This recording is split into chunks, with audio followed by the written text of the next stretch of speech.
There's a certain quietness to the winter garden, isn't there? A sense of holding its breath. The light is soft and fleeting, and our vegetables, which grew with such abandon just a few months ago, now seem to slow to a standstill. It's a common frustration for so many of us who wish to keep the garden productive through the colder months. We watch over our brassicas and hardy greens, and we wonder if there's anything more we can do to encourage them when the sun itself seems to have lost its strength. But what if I told you that the primary culprit for this frustratingly slow growth isn't necessarily the cold or the weak sunlight alone? What if it was a simple, well-intentioned habit that was inadvertently holding your vegetables back? It's something I see in gardens all over the country, a protective measure that has long outstayed its welcome. It's a habit so ingrained that we often don't even question it. The truth is, many of us are unknowingly keeping our winter crops caged. We're talking about that green shade net, the one that served us so faithfully during the intense heat of summer.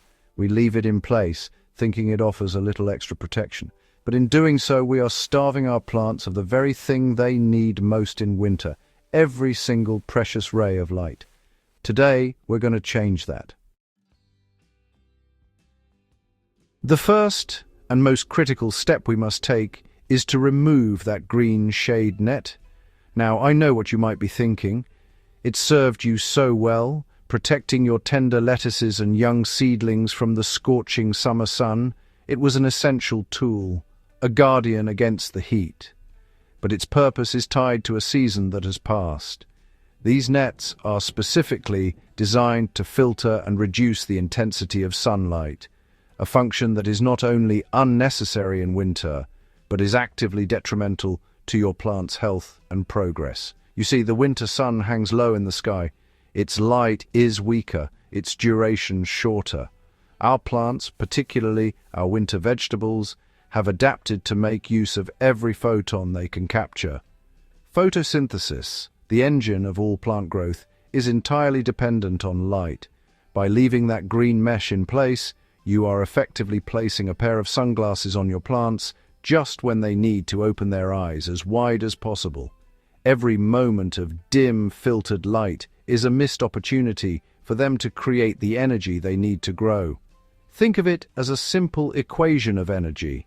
Less light means less photosynthesis, which in turn means less growth. It is as straightforward as that.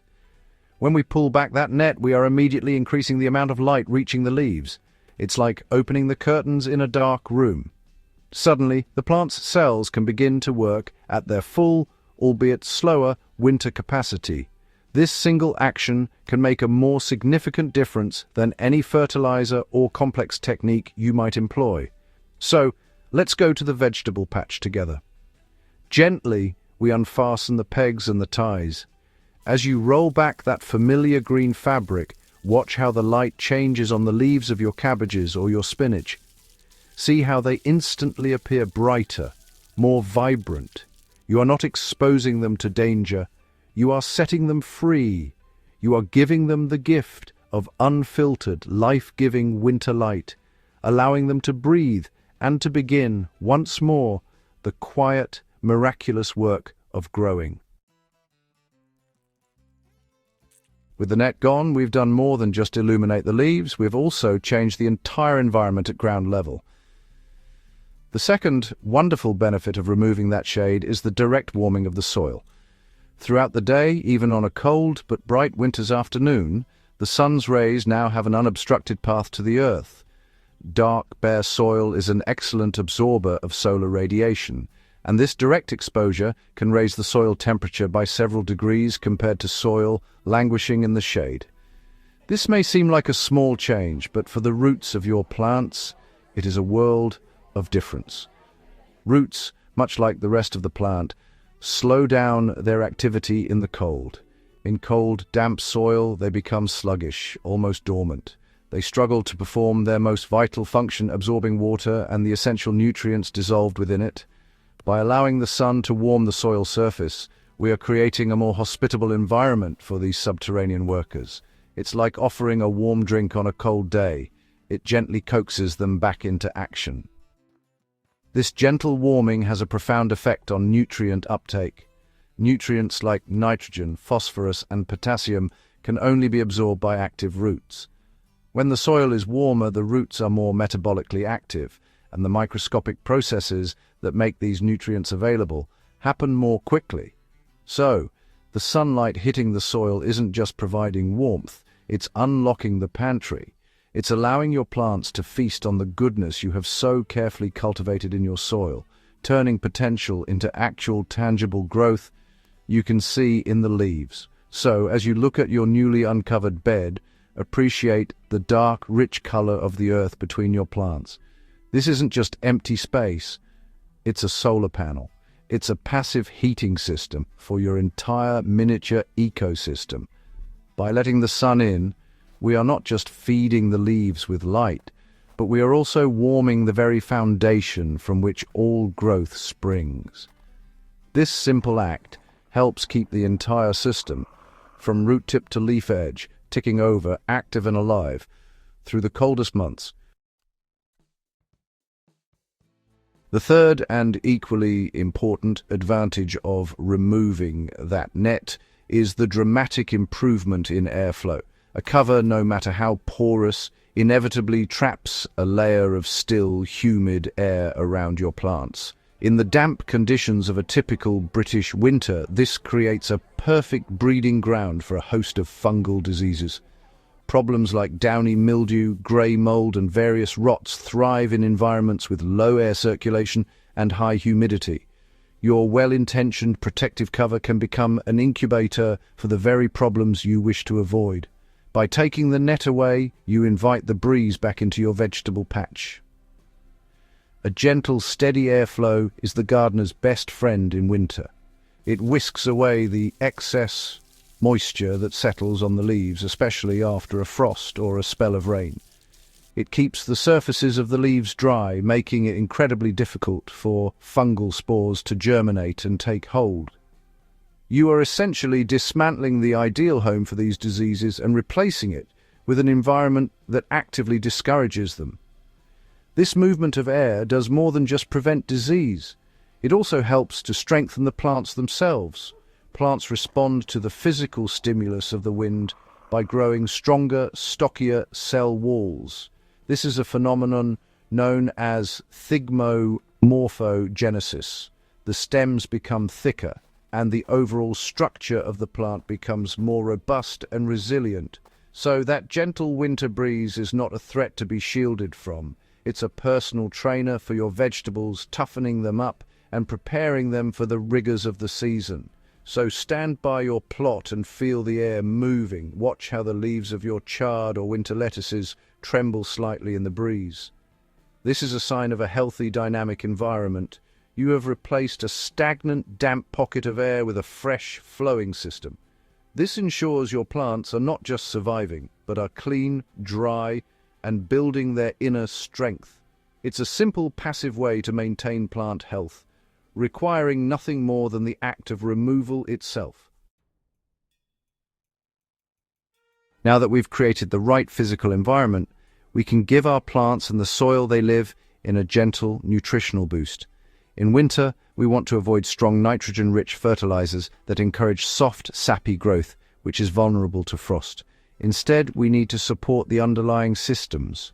For this, I use a wonderfully simple and effective tonic, a mixture of molasses and Epsom salts.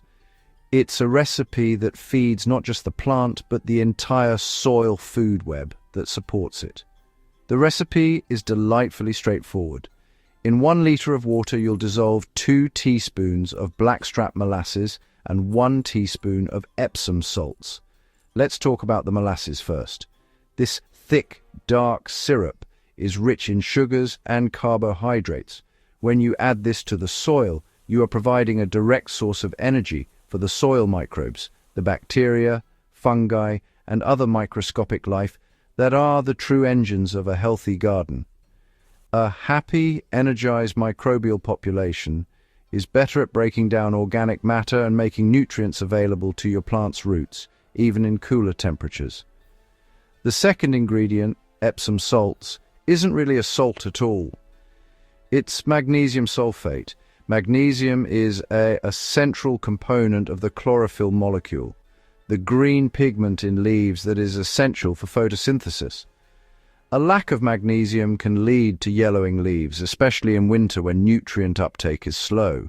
By providing a readily available source of magnesium, you are helping your plants maintain their greenness and their ability to photosynthesize efficiently, making the most of that precious winter light we've just uncovered. Apply this mixture to the soil around the base of your plants, not on the leaves. Use a watering can with a fine rose and give the soil a gentle dousing. This isn't a drenching, it's a tonic, a targeted treatment. You are delivering a package of microbial energy and essential minerals directly to the root zone, where it is needed most. It's a gentle, supportive feed that respects the slower pace of winter, helping to build plant health and resilience from the ground up, ensuring your vegetables are not just surviving, but thriving. Our watering habits must also change with the seasons. In summer, we can be quite generous with the watering can, but in winter, overwatering is one of the most common and damaging mistakes a gardener can make. Cold, waterlogged soil is a death sentence for roots. It suffocates them by driving out oxygen, and it creates a chilling effect that can halt all growth and invite root rot. Therefore, we must become much more discerning and thoughtful with our watering. The first rule of winter watering is to do it early in the day. Watering in the morning gives the plants and the soil surface the entire day to absorb what they need, and for any excess moisture to evaporate before the temperatures drop at night. Watering in the late afternoon or evening leaves the soil and foliage cold and wet, which is a direct invitation to frost damage and fungal diseases. An early start ensures your plants go into the cold night with their roots damp, not drowning, and their leaves dry. Secondly, consider the temperature of the water itself. Using water straight from an outdoor tap or a rain butt can be an icy shock to the plant system. The roots, already struggling with the cold soil, will be further chilled, contracting and slowing their function. A simple and kind adjustment is to use water that is slightly warmed, tepid or room temperature. You can achieve this by bringing a can of water indoors for an hour or two before you use it. This small act of kindness reduces the shock and helps keep the root zone at a more stable active temperature. Finally, and most importantly, water only when it is absolutely necessary. The best way to check is not by looking at the surface but by feeling the soil. Push your finger an inch or two into the earth near the base of a plant. If it feels damp, leave it be. There is no need to add more water. Winter plants grow slowly and their water requirements are significantly lower. It's far better to err on the side of being too dry than too wet. By adjusting our habits to these three principles, watering early with tepid water and only when needed, we can maintain a healthy root environment that supports steady winter growth. After weeks or months under a net and with the combined effects of winter rain, the surface of your soil can become compacted and capped. This dense, hard layer acts as a barrier, impeding the flow of two essential elements for healthy roots: oxygen and water. Just as we need to breathe, so do the roots of our plants and the microbial life in the soil.